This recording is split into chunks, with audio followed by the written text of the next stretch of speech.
Hello everyone, my name is Tanvi Jain and I'm here to talk about how someone calling me girly made me introspect.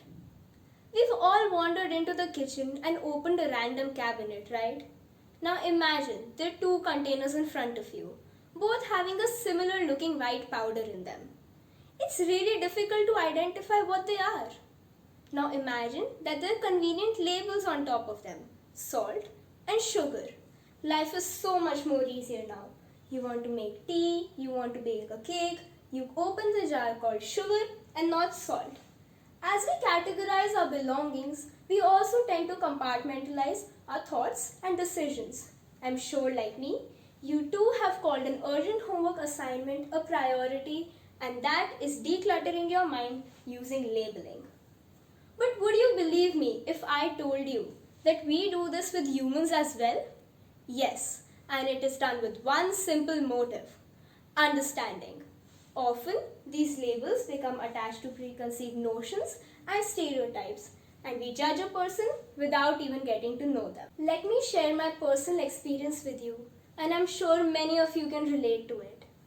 3 years ago, I was coming back home from school, and in the bus, my friends and I were discussing something about music and singers. We were talking about a particular pop star, and one of my friends just casually remarked, "Oh, Tanvi, you know what? You really remind me of her. Both of you are really girly girls." I was really taken aback and put off by that comment. Never in my life had I thought of myself as a girly girl, and I wondered what I ever did to give that impression. And I remember that I, a very confused 13-year-old girl, was deeply impacted by that incident. I tried to suppress parts of myself that were excited by, say, clothes or by makeup, and I went an extra mile to participate in sports and other typically boyish activities. Although my friends never said it to hurt me, they probably meant that I liked dressing up or that I danced a lot. The label of girly felt restricting, and it made me feel like I was less. And it was all because of my own perception of that word, which meant that I was airheaded, I was weak-willed, I was shallow, and those were not adjectives that I wanted to associate myself with. And this happens.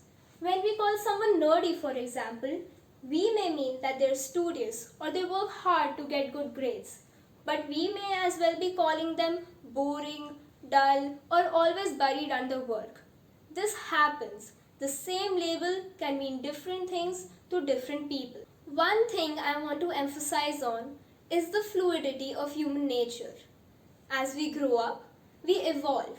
We evolve in terms of our thinking, our personality, our dreams, our hopes, and everything contributes to the person we want to be. And labels, they act as a hindrance to this evolution. I'll use the examples of a few common cliches to help you understand how.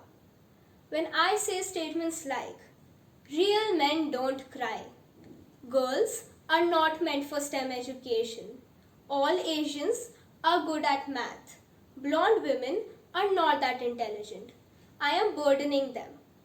And so, when a boy may want to show vulnerability during a difficult time, he may hesitate.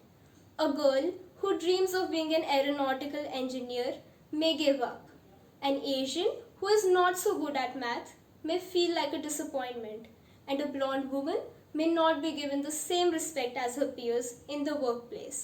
These labels, these suffocating labels, are the reason for them to be held back and to settle for less in life.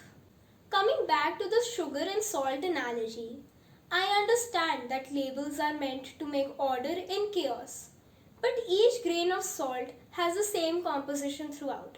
It is unique that way. Us humans, on the other hand, we have different likes and dislikes, challenges and comfort zones. Everything is multifaceted and everything is unique. And so, we cannot expect such a complex being to be put under a label and for them to conform to the societal expectations that come attached. And this, my friends, is one of the most major downfalls of labeling. It forces people to pour themselves into a mold that is created by society. Take my case. I ran away from the label that was given to me. An alternate outcome could have easily been that I leant more into that profile and became that girly girl that everyone expected me to be. Both are equally harmful.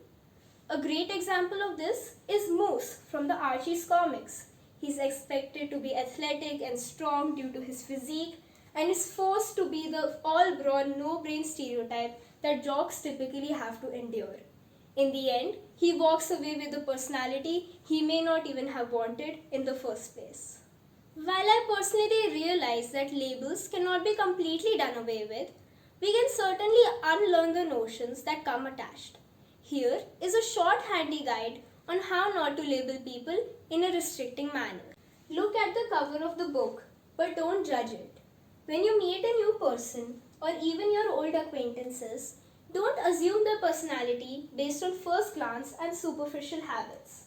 Sometimes, people who may come across as stuck up may actually just be shy enough to not talk to you. Two to tango. Meet the person, get to know them. And even then, don't assume that your opinion of them matches their version of themselves. And most of all, keep it just that. An opinion, not a judgment, not a rigid label. Bushy hair does not mean a Hermione. I cannot stress this enough. Media plays a big part in stereotyping. My own perception of girly girls came from high school dramas. Distancing yourself from believing in every aspect of movies, shows, and books is very necessary. The characters and situations are very unrealistic and exaggerated. It's called fiction for a reason. Try, and try again. So you hasten to form your opinion. It happens to all of us. If you meet the person again, or even if you don't, make a conscious effort to focus on all the aspects of that person and how it makes them uniquely them. Not a tomboy, not a nerd, not a jock, and not a girly girl. Bringing change at a personal level, I now try to refrain from categorizing or labeling anyone in my mind, and I speak up when I see it happening around me. This also involves giving second chances, for values and mentalities develop in the course of time, and sometimes we have to forgive and forget the old to welcome in the new. The main message I want you guys to take from this talk is one simple thing. Labels limit. They make a person think that it's all that they are, whereas in reality, they are so much more. As Toni Morrison has aptly put it, definitions belong to the definers and not the defined. Thank you.